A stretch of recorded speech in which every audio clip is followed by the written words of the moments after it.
사랑합니다. 반갑습니다. 예, 반갑습니다. 반갑습니다. 네, 옆에 혼자 계신 분은 좀 외롭죠? 네, 다음에는 누군가 옆에 좀 앉아주세요. 네, 그래요. 오늘도 날씨는 아주 이런 날씨 어떠세요? 별로예요? 네, 저는 어쨌든 좋습니다. 네, 주님의 날, 주님을 예배하는 복된 날입니다. 글쎄요, 비가 온다고 하더니 아직 비는 내리지 않고 약간 우리를 좀 우울하게 만들 것 같은 그러한 날씨인데, 우리가 뭐 이런 날씨라고 우울해지겠습니까? 우리 마음이 주님의 은혜와 사랑으로 더욱 빛나는 그런 복된 하루가 될 줄로 믿습니다. 자, 오늘부터 여호수아서 말씀으로 쭉 강해 설교를 시작하겠는데요. 뭐 강해 설교라기보다는 여호수아서의 말씀을 따라가는 그러한 설교가 되겠습니다. 여호수아서는 신약적으로 부른다면 예수서입니다. 여호수아라고 하는 이 이름은 원래는 호세아였어요. 근데 모세가 호세아라는 이름을 여호수아로 바꿔줬습니다.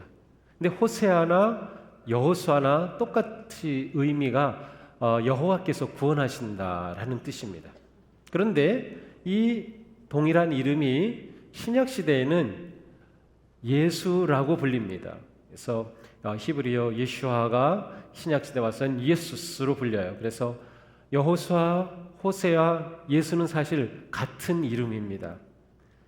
예수님이 태어나시기 전에 요셉에게 천사가 나타나서 태어날 아기를 예수라 하라. 이는 하나님께서 온 세상 백성들을 구원하실 것이다 라고 말씀하시면서 예수라고 하라. 왜냐하면 하나님께서 구원하실 자이기 때문에 이러한 이름의 의미를 부여하시면서 예수라고 이름을 짓도록 해주셨어요. 똑같은 이름입니다. 그러니까 성경에 예수님의 이름으로 된 책이 바로 여호수아서입니다. 아주 특별한 책이에요. 근데 예수서라고는 하지 않고 구약식을 따라서 여호수아라고 합니다. 여호수아서는 이스라엘 백성들이 광야 생활 40년 끝내고 가나안 땅에 바로 들어가기 직전에 하나님께서 여호수아를 지도자로 세우셔서 그들을 이스라엘 백성들을 가나안으로 이끌어가도록 세우시는 그러한 이야기로부터 시작이 됩니다. 그래서 이 여호수아서의 이야기는 전부 가나안 땅에 들어가서 그 땅을 정복하고 분배하는, 그리고 여호수아가 그 모든 것의 리더십을 가지고 이끌어가는 그런 내용이에요. 그래서 이 책 이름을 여호수아서로 이렇게 여호수아기로 이름을 붙였습니다. 그러나 이 여호수아서를 누가 썼는지는 사실 성경이 밝히지 않아요. 여호수아가 기록했다는 말씀이 있으면 그냥 여호수아가 기록했구나 이렇게 하겠지만 그러한 표현은 없어요. 그러나 일반적으로 여호수아서는 또 여호수아가 기록한 것이다. 마치 창세기, 출애굽기, 레위기, 민수기, 신명기까지의 5권을 모세오경이라고 하면서 모세가 기록한 것으로 일반적으로 받아들이는 것과 같은 그러한 의미입니다. 여호수아기의 시작은 모세의 죽음으로부터 시작이 됩니다. 오늘 본문 1장 1절입니다. 여호와의 종 모세가 죽은 후에 여호와께서 모세의 수종자 눈의 아들 여호수아에게 말씀하여 이르시되, 모세의 죽음이 여호수아기의 시작입니다. 그런데 모세의 죽음이라고 하는 이 한 표현에는 모든 것이 담겨져 있어요. 무엇이 담겨 있는가 하면 지금까지 이전의 모든 역사가 여기에 담겨져 있습니다. 그러니까 여호수아서를 우리가 읽기 시작하면서 알아야 될 것은 그 앞에 있는 모든 이야기입니다. 맞아요. 창세기부터 시작해서 신명기까지의 이야기, 그 말씀이 여호수아기가 등장하게 된 배경이 되는 것입니다. 그래서 먼저 우리가 이 배경을 간략하게 보려고 합니다. 이 엄청난 역사를 불과 한 10분 내에 간략하게 본다는 것 자체가 불가능하지만 그래도 우리가 한번 살펴보려고 합니다. 자, 거슬러 올라가면 어디까지 가나요? 하나님의 천지창조로부터 시작이 됩니다. 그렇죠. 창세기 1장이죠. 하나님이 태초에 온 우주 만물을 지으셨습니다. 하나님이 우주 만물을 지으실 때에 하나님은 너무나 흡족해 하셨어요. 보시며 참 좋다. 좋다, 좋다, 좋다 하시면서 우주 만물을 지으셔요. 사람을 맨 마지막에 지으시죠. 모든 창조가 완성되었을 때 하나님은 심히 좋아하셨어요. 아, 정말 좋구나. 그리고 안식하십니다. 자, 그런데 사람은 특별하게 하나님의 형상을 따라서 지으셨어요.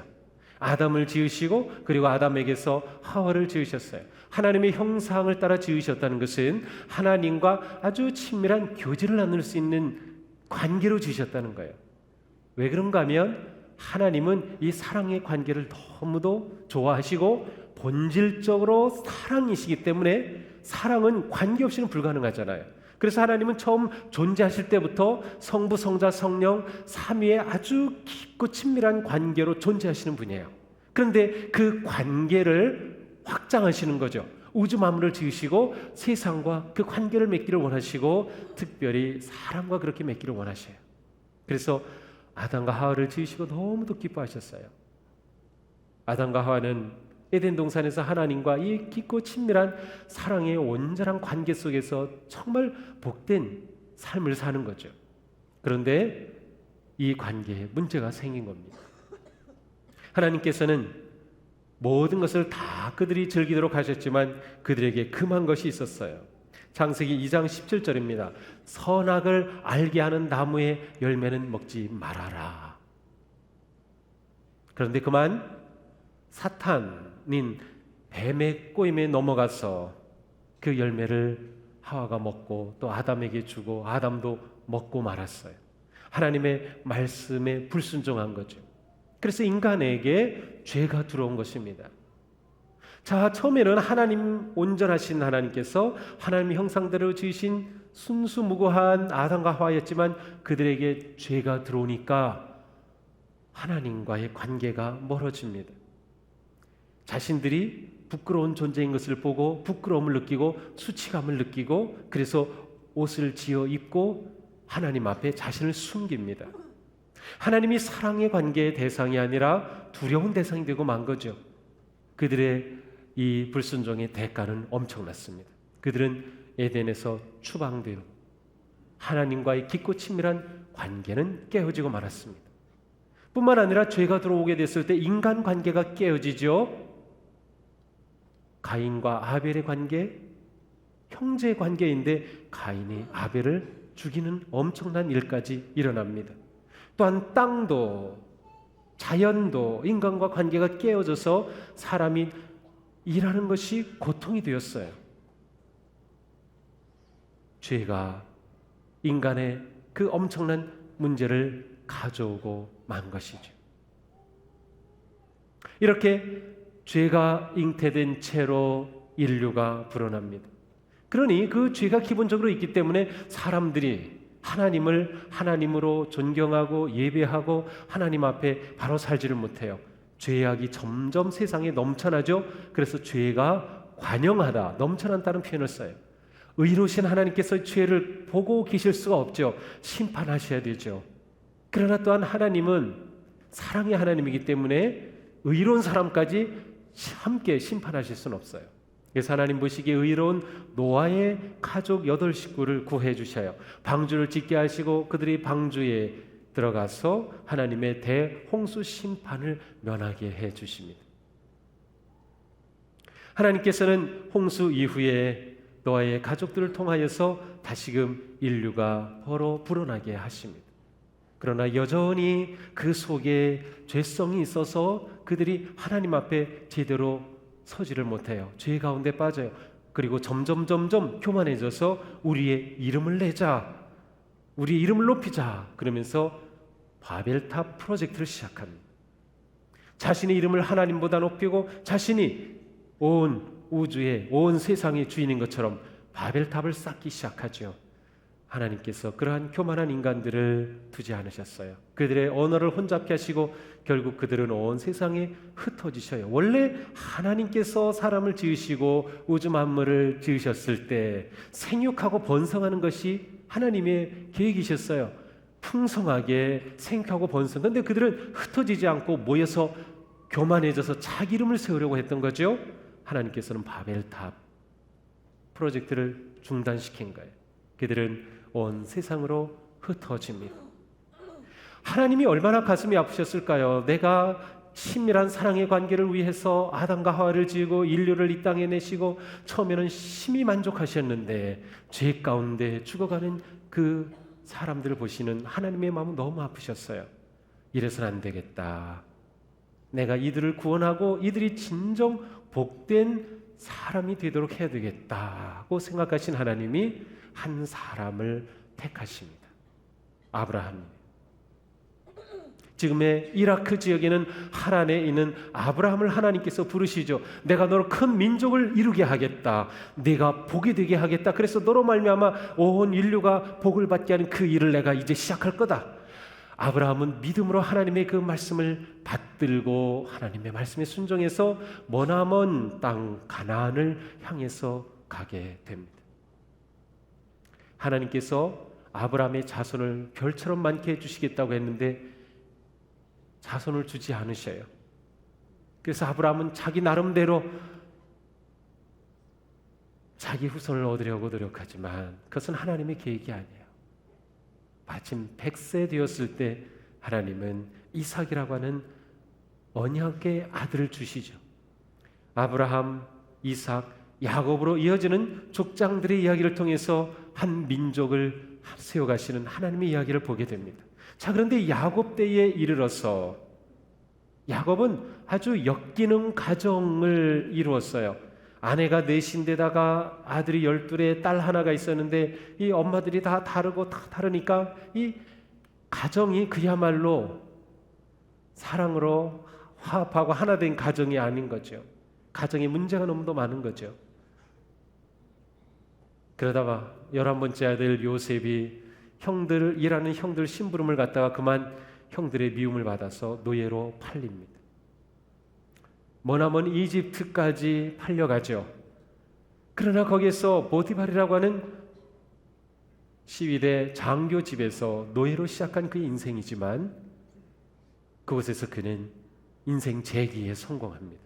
그 집의 매니저가 된 것이, 그 집의 모든 일을 관리하는 그러한 인정을 받게 된 거죠. 그런데 내 인생이 재기했나 싶은 그때 이 보디발의 아내의 모함에 빠져서 감옥에 떨어집니다. 감옥에 떨어진 요셉, 그러나 2년이 넘는 그 감옥 생활은 졸지에 엄청난 인생으로 바뀝니다. 왕인 바로의 꿈을 해몽한 일로 인해서 이략 대이집트 제국의 총리가 되는 것이에요. 요셉의 꿈의 해몽대로 7년간 풍년이 오고 7년간 흉년이 듭니다. 이 흉년은 온 중동 지역의 전 땅을 가뭄으로 몰아치는 흉년이었어요. 야곱의 가족들도 그 흉년을 피할 수가 없었죠. 더 이상 안 되겠다. 저 이집트에는 곡식이 있다는데 거기 가서 먹을 양식 좀 구해와라. 그래서 야곱의 아들들이 곡식을 구하러 이집트로 옵니다. 이집트에 와서 요셉을 만나죠. 요셉은 처음에는 자기를 밝히지 않아요. 얼마나 그 마음에 온갖 감정이 뒤섞였을지 몰라요. 형들에게 복수하고 싶은 마음, 보고 싶은 마음, 자기 동생 비냐민에 대한 그리움, 아버지에 대한 그리움, 모든 것이 뒤섞여 있죠. 그 속에 갈등하는 요셉이었어요. 그러다 두 번째 만남에서 자기를 밝힙니다. 나 요셉이에요. 형들은 깜짝 놀라죠. 우리 아버지 잘 계셔요? 살아계시구나.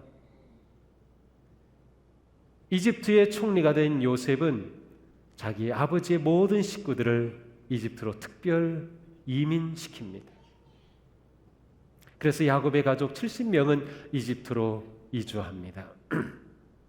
그들이 특별히 이민되어서 고센 땅이라고 하는 곳에 머물면서 왕궁에 필요한 가축들을 대는 그러한 일을 합니다. 그런데 이게 계속 가지 못해요. 이집트의 왕조가 바뀝니다. 왕조가 바뀌면서 요셉을 알던 바로는 죽었고 새로운 왕이 세워지면서 이제는 요셉의 가족들, 야곱의 자손들이 노예가 되고 맙니다. 그렇게 400년이 흐르게 되는 거죠. 자, 400년이라고 하는 이 기간은 그냥 우연히 생겨난 기간이 아닙니다. 이것은 하나님께서 이미 아브라함을 부르셨을 때 하신 말씀이에요. 창세기 15장 13절에 이렇게 말씀합니다. 여호와께서 아브라함에게 이르시되 너는 반드시 알라 네 자손이 이방에서 객이 되어 이집트의 노예가 되어 그들을 섬기겠고 그들은 400년 동안 네 자손을 괴롭히리라. 이미 하나님은 아브라함에게 이 말씀을 해 주셨어요. 그리고 그 말씀대로 그들은 이방 나라 이집트의 노예가 되어 400년을 섬기게 되죠. 그러나 하나님의 계획은 원래 그것이 아니었죠. 하나님은 아브라함을 통하여 큰 민족을 이루는 것이었어요. 하나님이 보실 때 이집트야말로 풍요로운 땅이었어요. 그것은 인구가 불어나기에 최고로 적합한 것이었죠. 만약 야곱의 가족이 이집트로 이주하지 않고 가나안에 그대로 있었다면 400년 후에 남자만 60만이라고 하는 엄청난 민족을 이루지 못했을 거예요. 하나님의 계획이었죠. 이집트의 노예로 지낸 400년 때가 되자 하나님께서는 모세를 부르십니다. 이스라엘의 아들로 태어났다가 이집트의 왕자로 입양되었다가 그 왕자의 자리가 폐위되어 쫓겨나 도망자 신세가 된 모세.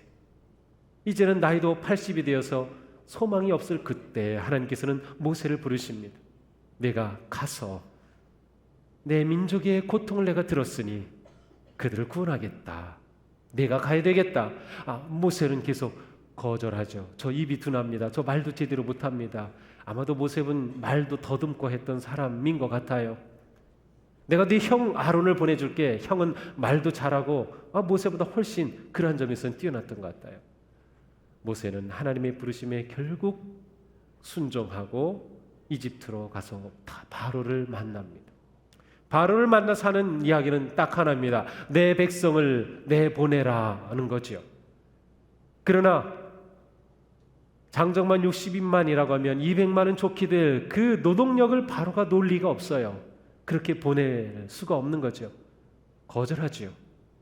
보낼 것처럼 하다 거절하죠. 하나님은 계속해서 재앙을 보내시죠. 10가지 재앙, 마지막 10번째 재앙에 이르러서야 비로소 바로는 그 백성을 내보냅니다. 10번째 재앙은 무엇인가요? 처음 난 모든 것이 다 죽는 것입니다. 그날 밤에 죽음의 사자가 이집트에 이르렀을 때 하나님의 백성들은 하나님께서 말씀해 주신 대로 그들이 문을 걸어 잠고 그 다음에 양과 염소를 잡아먹고 그 피를 문설주에 바르고 기다립니다. 죽음의 사자가 이르렀을 때 피가 발린 문설주는 넘어가지만 다른 모든 집에는 들어가서 그 집에 처음 난 아들, 가축에 처음 난 것까지 다 죽게 되는 엄청난 재앙이 임하죠. 그제서야 바로는 내보냅니다. 이렇게 모세는 노예들을 이끌고 출애굽을 감행합니다. 그런데 이렇게 출발하고 난 후에 바로가 곰곰이 생각해 보니까 너무도 아쉬운 거예요. 이왕이 이렇게 된 바에 내가 왜 저들을 보냈지? 다시 잡아와야겠다. 결국 기마병을 보내서 이스라엘 백성들을 잡아오려고 하지만 홍해를 만나죠. 하나님은 홍해를 통하여 이집트의 모든 기마병들을 다 수장시키시고 드디어 안전하게 탈출에 성공하게 됩니다. 이렇게 탈출에 성공한 이스라엘 백성들은 모세의 인도를 따라서 이제 가나안을 향해서 점점 나아가게 됩니다. 그런데 그들이 출애굽한 지 2달쯤 되었을 때에 르비딤이라고 하는 계곡에 이르게 됩니다. 그런데 그 계곡에서 아말렉이라고 하는 강력한 부족과 전투를 하게 됩니다. 이 아말렉은 에서의 후손들이었어요. 이들은 중무장한 아주 호전적인 그러한 강한 민족이었어요. 근데 이스라엘은 이제 출애굽한 지 불과 2달밖에 되지 않았고 무기도 없어요. 오합지졸해요. 노예 근성에 사로잡힌 그들이 무엇을 하겠어요? 도대체 전쟁할 수가 없는 거죠. 그런데 모세가 그때 이 전투의 대장으로 여호수아를 세웁니다. 이것이 여호수아가 처음 등장하는 장면입니다. 여호수아의 첫 등장은 아말렉 전투의 대장으로 나선 것, 이것이 여호수아의 이름이 성경에 처음 등장하는 자리입니다. 모세는 아론과 훌을 데리고 산 꼭대기로 올라가죠. 그리고 그곳에서 전쟁을 이루는 그 전장을 보면서 손을 올립니다. 손을 올린다는 것은 기도라는 뜻이에요. 손을 올리니까는 이 여호수아가 이끄는 이스라엘의 군대가 막 진격합니다. 피곤해서 손을 내리니까는 후퇴를 합니다. 이게 올라갔다 내렸다 반응이 다르죠. 원리를 발견하죠. 전쟁에 승리하는 원리가 어디 있는지 손을 계속 높이 드는 것밖에 없어요. 아론과 훌이 얼른 돌 의자를 만들고 거기에 모세를 앉힌 후에 양쪽에서 팔을 계속해서 들어 잡아줍니다. 그렇게 해서 그날 놀라운 대승리의 기쁨을 누리게 됩니다. 자, 그런데 이렇게 승리한 후에 하나님은 모세에게 이렇게 말씀하셔요. 이것을 책에 기록하여, 이 승리의 영광을 책에 기록하여 기념하게 하고 여호수아의 귀에 외워서 들려라. 내가 아말렉을 없이 하여 천하의 기억도 못하게 하리라. 놀랍게도 여기서 하나님께서는 이 놀라운 사건을 기록하라고 하고 여호수아에게 잊어버리지 않도록 이것을 귀에 들려주라는 것입니다. 이 사건, 이 놀라운 일을 여호수아에게 들려줘라. 하나님은 이때부터 여호수아를 보고 계셨던 것입니다. 아말렉은 이것으로 끝난 것이 아닙니다. 이후에도 아말렉은 계속해서 이스라엘과 싸우게 될 것입니다. 그리고 그 자리에는 여호수아가 있을 것을 하나님은 보셨어요. 그래서 여호수아에게 이것을 기억하도록 들려주라고 합니다. 이후에 이스라엘 백성들은 가데스 바네아까지 이릅니다. 그 가데스 바네아에 이르렀을 때는 정탐꾼을 각 지파에서 한 명씩 뽑아 가나안에 보냅니다. 그리고 그 땅을 정탐하고 돌아오게 하죠. 그 정탐의 목적은 그 지역에 사는 주민들을 파악할 뿐만 아니라 그 땅이 얼마나 하나님이 약속하신 땅이 좋은 땅인지 보고서 비전을 가지고 이스라엘이 그 땅을 향해 나아가도록 하기 위한 것이었어요. 그러나 불행하게도 여호수아와 갈렙 두 사람은 그 땅은 정말 좋은 땅입니다. 젖과 꿀이 흐르는 놀라운 땅입니다. 정말 놀라운 보고를 하였지만 나머지 10명의 정탐꾼들은 부정적인 보고를 합니다. 거기에는 사람을 집어삼키는 아주 거친 땅입니다. 거기에는 거대한 거인족들이 있는데 그 앞에서 우리는 메뚜기 같습니다. 우리가 거기 가면 죽습니다. 아니, 그 말을 듣고 이스라엘 백성들이 부정적인 말을 받아들입니다. 그리고 원망하죠. 하나님을 원망해요. 무슨 원망해요? 왜 우리를 여기까지 끌어내서 이 고생시키는지 원망합니다. 우리가 이러다 여기서 다 죽겠다. 차라리 우리가 여기서 죽지 않고 이집트에 그대로 있었으면 하면서 하나님을 원망합니다. 근데 하나님께서는 너무도 화가 나셨어요. 그래, 너희가 내게 말한 그대로 너희가 이 땅에서 죽겠다고 했지. 너희가 말한 그대로 내 귀에 들렸어. 내가 그대로 시행할 거야. 너희는 이 땅에서 다 죽는다. 20세 이상 된 사람은 다 죽는다.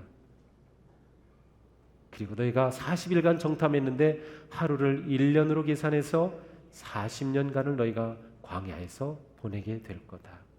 그것을 보면 하나님은 원래 이스라엘 백성들을 광야 40년으로 이끌지 않으셨던 것 같아요. 불과 2주면 넉넉하게, 1주에서 2주면 넉넉하게 들어가서 점령할 수 있는 가나안이었는데 하나님은 그렇게 가나안으로 곧장 들여보내지 않으시고 40년을 배회하게 계획을 바꾸셔요. 바로 이 40년을 모세가 이끈 것입니다. 모세가 그들을 인도해내죠.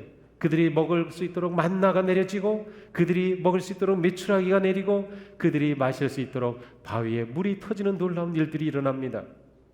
하나님은 40년간 그들을 먹이시고 입히시고 보호하시고 인도해 주셨어요. 이스라엘 백성들이 한 것은 오직 그들의 지도자 모세를 따른 것뿐이었습니다. 불기둥이 생기면 또한 구름기둥이 인도하면 따라가고, 불기둥이 그들을 추운 사막에서 보호해주고, 그 불기둥과 구름기둥, 모세가 인도하는 그 길을 따르는 훈련에 40년을 보낸 셈이에요. 그렇게 해서 마침내 그들이 바라던 가나안 땅을 코앞에 두게 된 것입니다. 그런데 바로 그 자리에서 모세가 죽었어요. 그러니 모세가 죽었다고 하는 것은 보통 일이 아닙니다. 여호수아 바로 앞에는 신명기 맨 마지막 장 34장에 가서 보면 모세의 죽음에 관해 이렇게 기록하고 있어요. 모세가 죽을 때 나이 120세였으나 그의 눈이 흐리지 아니하였고 기력이 쇠하지 아니하였다. 모세는 늙어서 죽은 것이 아닙니다. 모세는 병에 걸려 죽은 것이 아닙니다. 모세는 하나님이 데려가신 거예요.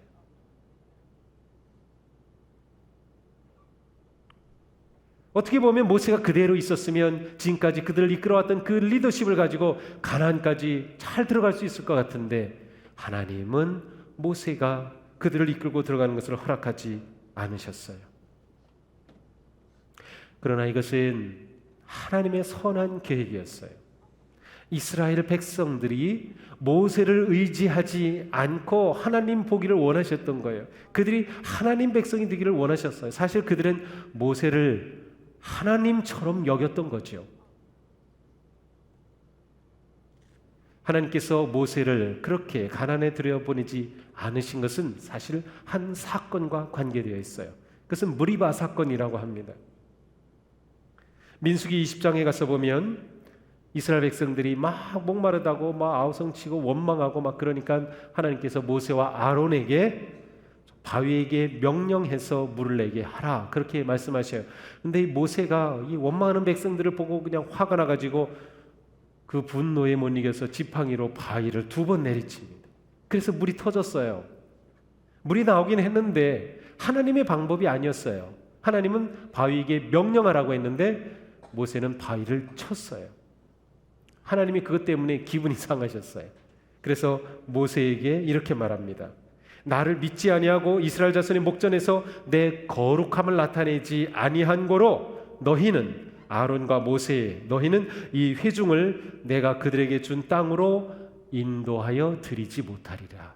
이미 하나님은 모세에게 내가 저들을 가나안 땅으로 데리고 가지는 못한다 라고 말씀하셨어요. 그러니까 하나님은 이때부터 모세가 아닌 다른 사람을 후계자로 생각하셔야겠죠. 왜냐하면 모세는 가나안을 들어갈 사람이 아니었기 때문에. 이와 같은 모세가 죽음을 맞이한 이 상황에서 여호수아기는 시작이 됩니다. 그러므로 여호수아 1장에는 모세라는 이름이 가장 많이 나옵니다. 10번이나 언급되고 있습니다. 그만큼 모세가 떠난 자리는 공백이 컸고 충격이 컸고 두려움이 컸습니다. 이런 상황에서 하나님은 여호수아를 모세의 후계자로 세우셨습니다. 모세에게 맡겨졌던 책임이 여호수아에게 주어졌습니다. 여호수아는 어떤 사람입니까?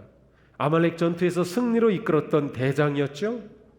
뿐만 아니라 모세가 십계명을 받기 위해 호렙산에 올라갔을 때 함께 모세와 동행했던 사람이기도 합니다. 이미 우리가 본 것처럼 가나안의 정탐꾼을 파견할 때 45,000명의 대표로, 자기 지파의 대표로 뽑혀서 정탐꾼으로 들어갔던 사람이기도 합니다. 모세는, 여호수아는 언제나 모세 곁에서 모세를 돕고 그와 함께하였던 사람이죠. 자, 이렇게 준비된 모세였습니다. 그런 의미에서 오늘 본문에서 소개되는 여호수아에 관한 모습은 무엇입니까? 1절이죠. 여호와의 종 모세가 죽은 후에 여호와께서 모세의 수종자 눈의 아들 여호수아라고 말씀하셨습니다. 여호수아는 성경에서 그를 설명하는 묘사가 붙을 때 모세의 종, 모세의 수종자, 모세의 시종, 모세의 부관, 모세의 부하라고 하는 단어로 소개가 됩니다. 종이라는 뜻입니다. 반면에 모세는 여호와의 종으로 불려요. 사실 오늘 1절의 본문은 이렇게 되는 게 더 좋아요. 여호와의 종 모세가 죽은 후에 여호와께서 모세의 종 눈의 아들 여호수아, 이렇게 해서 종이라는 개념이 서로 연결이 되어야 되는데 이게 좀 그렇게 연결은 되지 않게 번역이 되어 있어요. 같은 뜻이에요. 종이다. 그런데 수종자라고 번역이 되어 있습니다. 여호와의 종이라는 것은 아주 영광스러운 호칭입니다. 이것은 하나님께 절대적으로 순종하는 자에게 주어지는 칭호입니다. 모세는 자기의 죽음까지도 순종하며 받아들였던 사람이죠. 그러나 여호수아는 아직 여호와의 종이라는 호칭은 받지 못해요. 어디에 처음 나오나요? 처음이자 마지막으로 여호수아서 24장에 여호수아의 죽음의 자리에서 그는 비로소 여호와의 종 여호수아로 불립니다. 자, 그러니까 여호수아는 모세의 종이었어요. 한마디로 여호수아는 종의 마음을 가진 사람이었습니다. 그는 종으로 불리는 것을 당연하게 여겼고 그것이 그에게는 기쁨이었던 사람이에요. 그가 한 모든 일은 작은 일이었고 그가 맡은 모든 일은 모세가 한 일에 비교하면 아무것도 아닌 것처럼 보였지만 그는 그 작은 일에 충성하는 종의 마음을 가진 사람이었어요. 여호수아가 하루아침에 모세의 후계자가 된 것이 아닙니다. 계속해서 그는 모세를 보좌하고 섬기면서 하나님의 사람으로 세워져 갔던 거죠. 전투에서 대장으로 활약하였고 모세와 동행하면서 그의 마음을 배우고 본받았습니다. 그는 정탐꾼으로 가서 그 땅의 아름다운 모습을 보고 가슴에 비전으로 새겼던 사람입니다. 그는 이렇게 되기까지 80세가 되었어요. 여호수아가 르비딤 전투에 출전했을 때가 40세, 40년 광야 생활 끝에 이제 80세. 그는 80세가 되기까지 여전히 종으로 불리는 사람입니다. 그렇게 준비되었습니다. 준비되었다는 것은 온전하다는 의미가 아닙니다. 준비되었다는 것은 그의 마음과 태도가 어떠하다는 것을 표현하는 것입니다. 여호수아가 완벽해서 지도자가 된 것이 아닙니다. 그는 그의 마음이, 그의 믿음이 하나님 앞에 그렇게 바랐기 때문에 지도자로 세워진 것이죠. 인생의 꿈을 열어갈 사람, 하나님이 주시는 인생의 놀라운 비전을 이루어갈 사람, 가나안의 기쁨과 영광을 경험할 사람은 바로 그 삶의 자리에서 종의 마음으로 충성하는 사람입니다. 우리는 우리 앞에 놓인 하나님의 선하신 계획을 다 보지 못합니다. 그래서 우리는 일상적인 방해에 박힌 듯한 일에 우리는 빠져 있어요. 그러나 그 일이 얼마나 소중하다는 것을 우리는 봐야 합니다. 우리가 하루하루 살아가면서 하는 그 일 결코 하찮은 일이 아닙니다.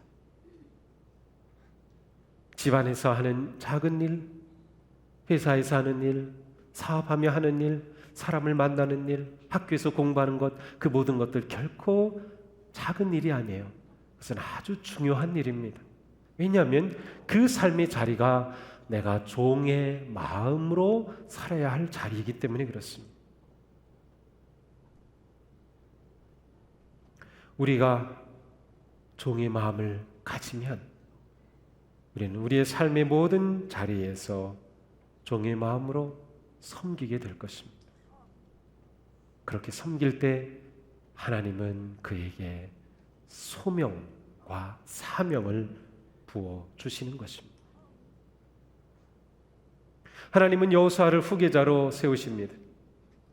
그런데 여호수아를 후계자로 세우실 때 그에 관한 주님의 말씀을 보니까 여호수아에 대한 하나님께서 보시는 눈이 있었어요. 민수기 27장에 가서 보면 하나님께서 모세에게 여호수아를 후계자로 세우는 장면이 나오고 있어요. 보통 이 장면을 우리는 그냥 건너뛰고 여호수아를 보기 쉬운데 이 장면이 매우 중요합니다.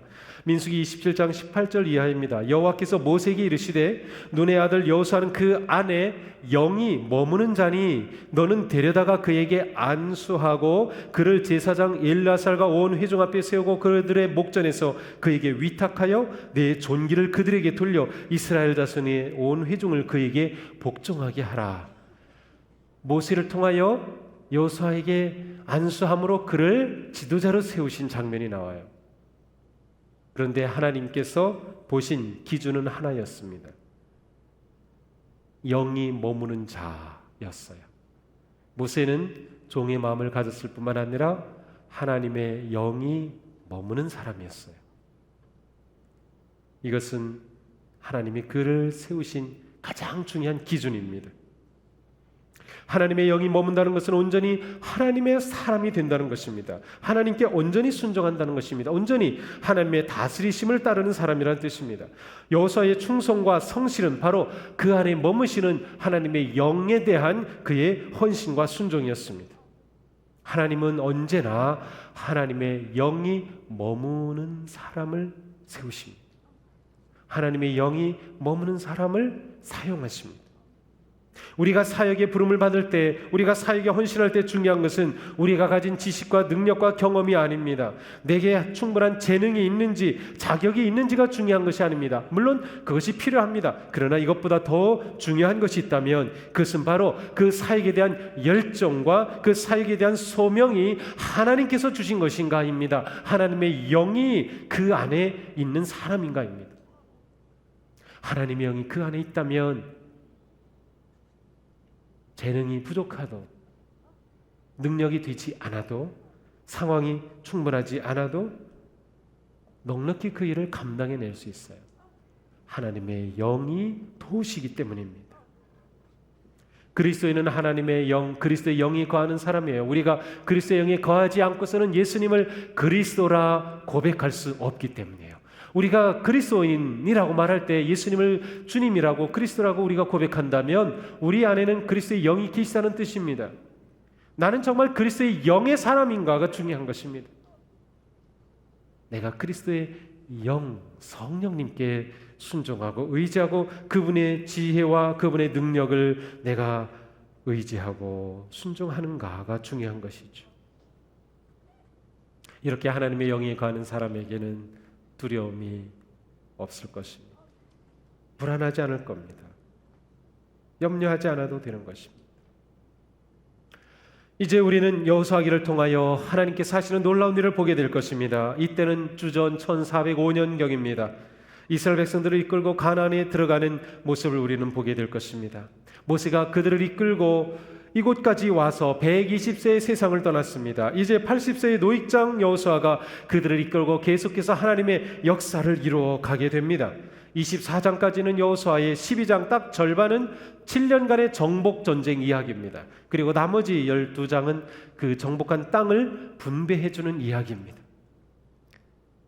하나님께서 아브라함에게 세우셨던 언약을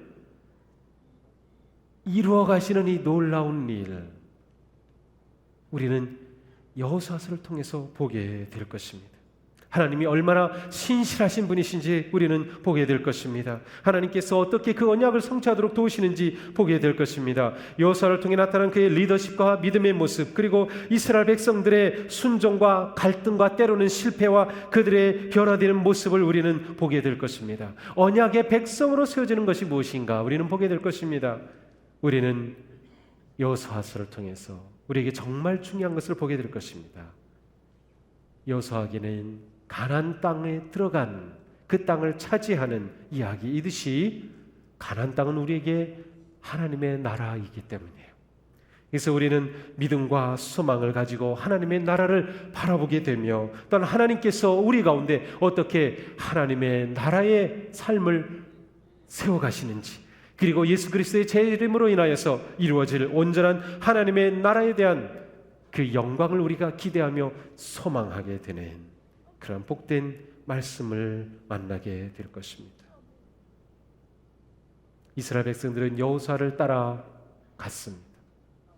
그렇습니다. 이제 우리는 여호수아, 예수와 곧 예수님을 따라갈 것입니다. 예수님을 따라 우리 인생을 가나안의 그 영광스러운 언약의 땅을 향해서 우리의 삶과 가정과 교회와 우리의 모든 것에 하나님의 거룩하신 뜻과 언약이 이루어지는 그 영광을 향해서 우리는 한 걸음 한 걸음 나아가게 될 것입니다. 이 모든 삶에 주님의 은혜와 사랑과 복이 넘치는 그러한 복된 삶이 되시기를 주님의 이름으로 축복합니다. 기도하겠습니다.